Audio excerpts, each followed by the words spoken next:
Winnie the Pooh Blood and Honey 2 is directed by Rhys Frake Waterfield and is the second installment in the Winnie the Pooh Pooh-verse. This is a sort of sequel to the first film that came out last year, which takes the iconic characters of Winnie the Pooh and Piglet and turns them into silent murderers for some reason. Now, when it comes to the first film, I never actually covered it on the channel, so real quickly, I'll go over that film. Winnie the Pooh Blood and Honey, the first one, I thought was really fucking bad. I don't mean any disrespect towards the writers or the director or the actors. I understand they tried their hardest, and I'm sure they did.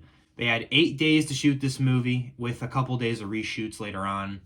And I acknowledge they probably worked hard, and this is their vision. That being said, the first film, I think, was a ginormous piece of shit. Editing was pretty fucking horrible.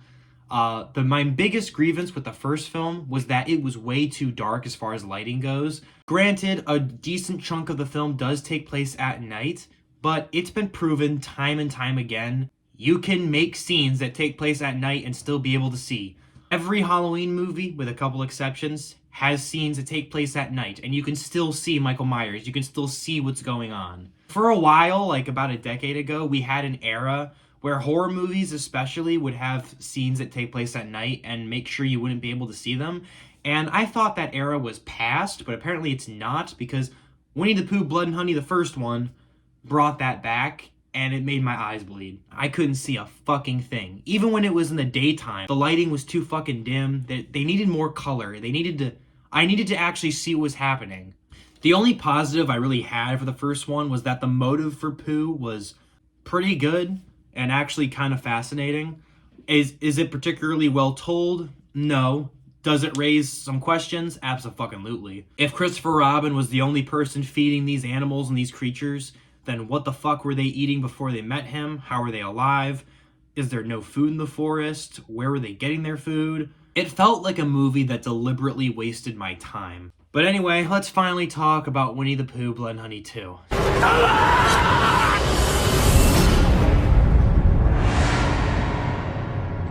This movie, I will say, I will give credit right now. You can tell the filmmakers took some of the criticism from the first film to heart, because this film is leaps and leaps and bounds better than the first film. But does that make it good? Unfortunately, no. It still was not a good movie, but it was a lot more bearable, and I could feel the passion a lot more in this one than I could in the first film. So the story in this one's a bit complicated. They basically retcon the first one, but not really. It's actually kind of confusing. So in this film, there's a scene where the first film's actually playing on the TV, and it confirms that Blood and Honey, the first film, is just a film within the film universe of Winnie the Pooh, Blood and Honey.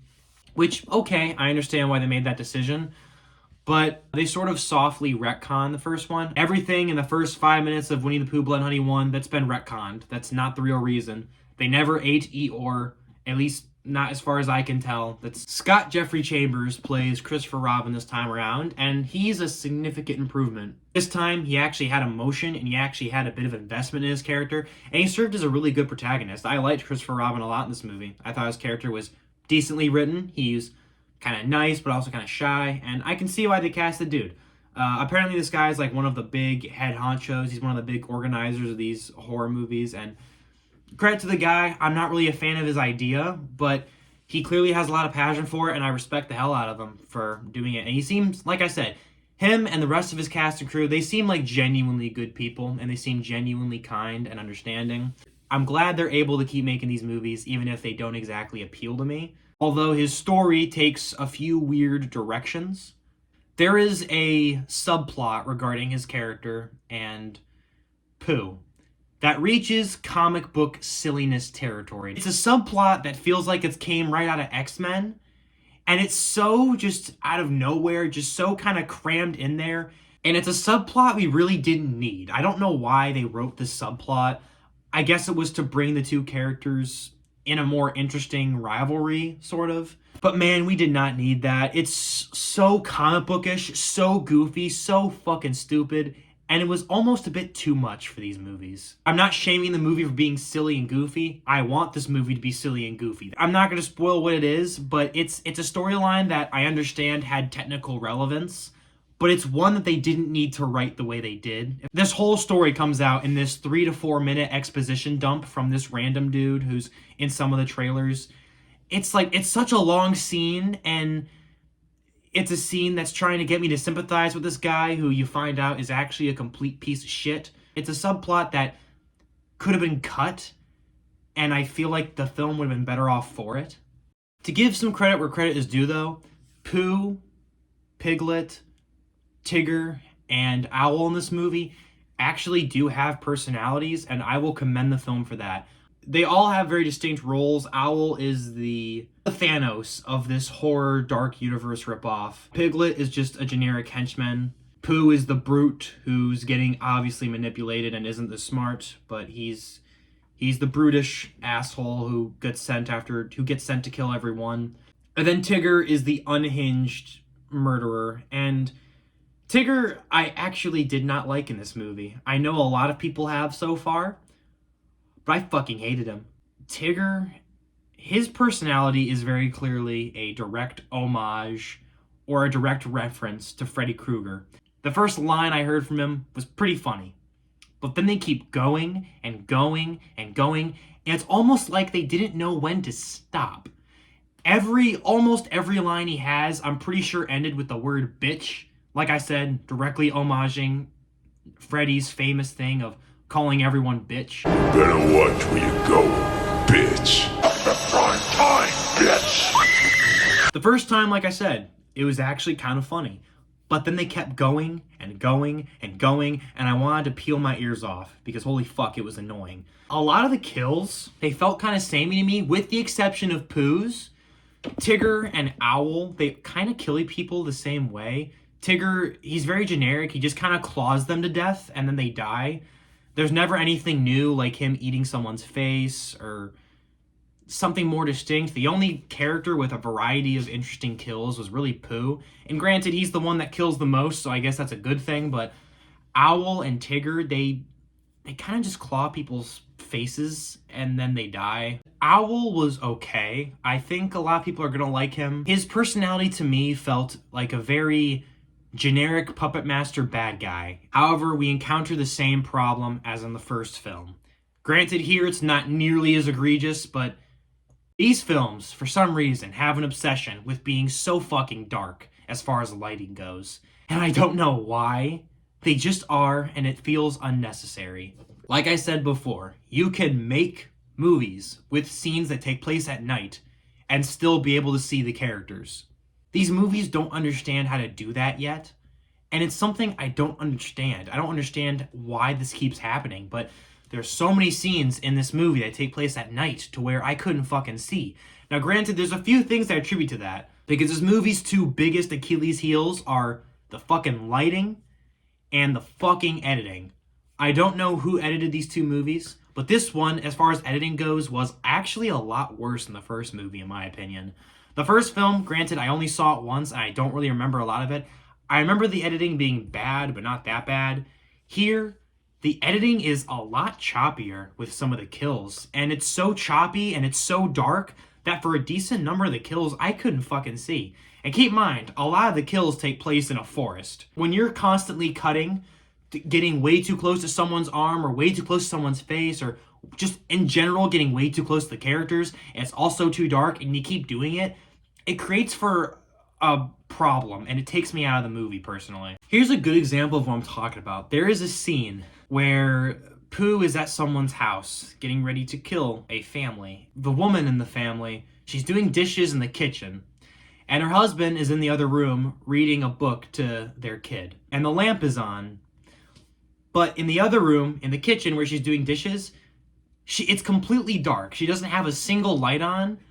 And the reason for this is because they're building up to a scare with Pooh. What I find ironic about this scene is it's a scare that could have worked with lights on. For some context, the scene takes place at night, and it's thundering and it's lightning and it's got bad weather out.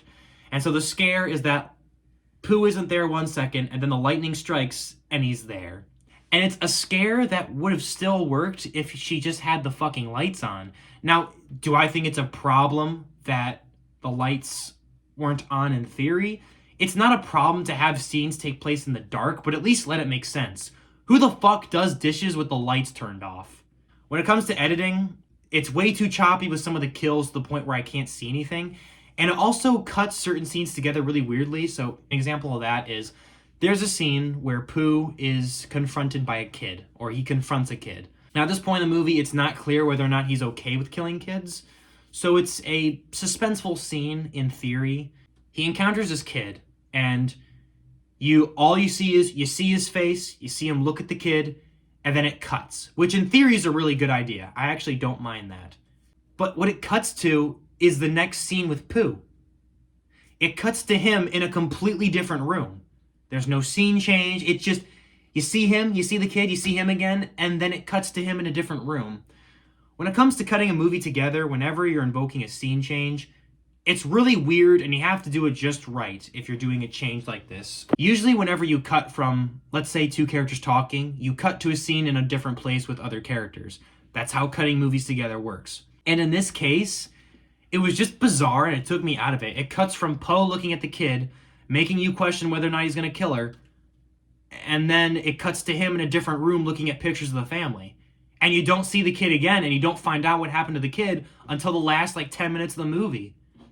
And it's like, scenes like that in theory are okay, but you have to intercut something between that. Because a big problem with the scene transitions in this movie, with a few exceptions, is the lighting already isn't good. So a lot of times whenever they cut, the lighting doesn't change as much as it should to invoke, the sense of a different feeling with every scene. And then the bigger problem is that certain scenes are just cut together really awkwardly. And it just, scenes like that, where two Pooh scenes of him doing something completely different are placed right next to each other, and it makes it odd and confusing. Another reason why that scene doesn't work is the suspense is never really properly built up. The transition is already bad, but what makes it a lot worse is they don't take the time to properly build up suspense for whether or not he's gonna kill the kid. There's never a moment where he walks towards her and she gets really scared. She just kind of looks at him, and then he looks back, and it's like a 5-second little moment, and then it immediately cuts. And it's a problem that exists throughout the whole film. There's never a proper amount of suspense built. There's some good ideas, like the idea of this scene in the transition, but they're not properly executed. The suspense is never truly felt. Another example of bad editing is in the opening. The opening scene has Pooh and Owl killing just a bunch of nameless people. The ways they kill these people are actually pretty inventive. Specifically on Pooh's part, and I'll give them credit for that. There's one actually really fucking solid kill. But again, we have a problem of it's too dark, and the editing, it's too choppy, and it sometimes gets too close to her face, and sometimes there's too many cuts throughout the movie and in the scene. My girlfriend was with me when I saw the movie, and she literally asked me, basically, what the fuck is happening, and where is this girl at? The girl was right on screen. She was laying down, crawling around. And she was asking me, where's her face at? Where's her face? I can't see her fucking face. Alright, so here are my final thoughts on Winnie the Pooh, Blood and Honey 2. Overall, this is a movie that is a significant improvement upon the sequel. However, it still has a lot of work to go, and it's still not very good. It's not as bad as the first one, but it's still not great. Characters are better. Christopher Robin is a lot better and a lot more fun to be around. There's a twist in regards to a really bad subplot that I saw coming pretty early on, which is unfortunate. The killers are an improvement, but they're still not great. Their personalities are way too reminiscent of other horror characters and other tropes. And the kills are more fun in theory, but they could have done more with them, and they needed to light them better so I can properly see them. And above all else, the movie still takes itself way too fucking seriously. This is a movie about Winnie the Pooh killing people. It should not be taken this seriously.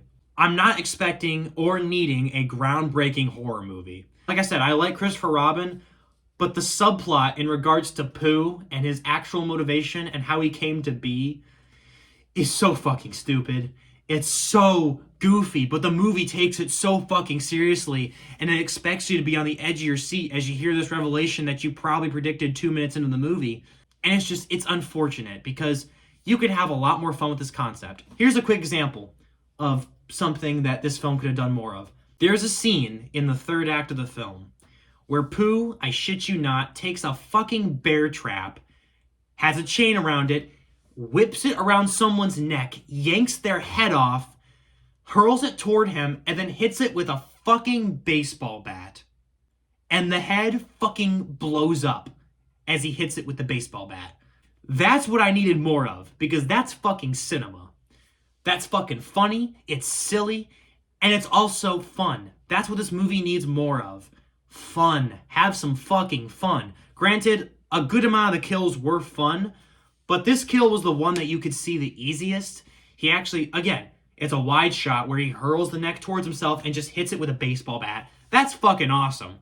I loved that shit. Why couldn't we have more of it? And another example real quickly is actually a spoiler, so if you don't want any spoilers, skip to this time code and you'll avoid this spoiler. So, at the end of the film, Pooh is fighting Christopher Robin, and right as he's about to kill Christopher Robin's girlfriend, that's not really his girlfriend, the love interest, Christopher Robin yells his name and runs at him with a fucking axe. And right as he does, Pooh looks at him and just goes, "Oh, bother." And then he hits him in the head with the axe and Pooh dies.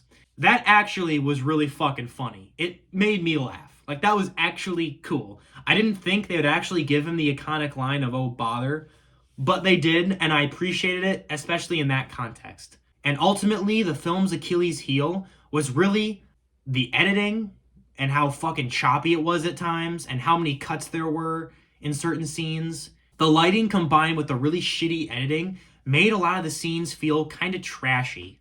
And I'm trying not to be a dick here. Like I said, these guys seem very hardworking. They seem very kind. But it made some of the kills and the horror scenes feel kind of trashy and like they could have been improved. On that note, I'm going to give Winnie the Pooh Blood and Honey a 67%. Alright guys, that was it. Thank you so much for watching. I had a blast talking about this wonderful movie. I can't wait for Bambi. That's going to be a delight. And if you guys enjoyed this video, make sure you like, share, and subscribe for more, bitch.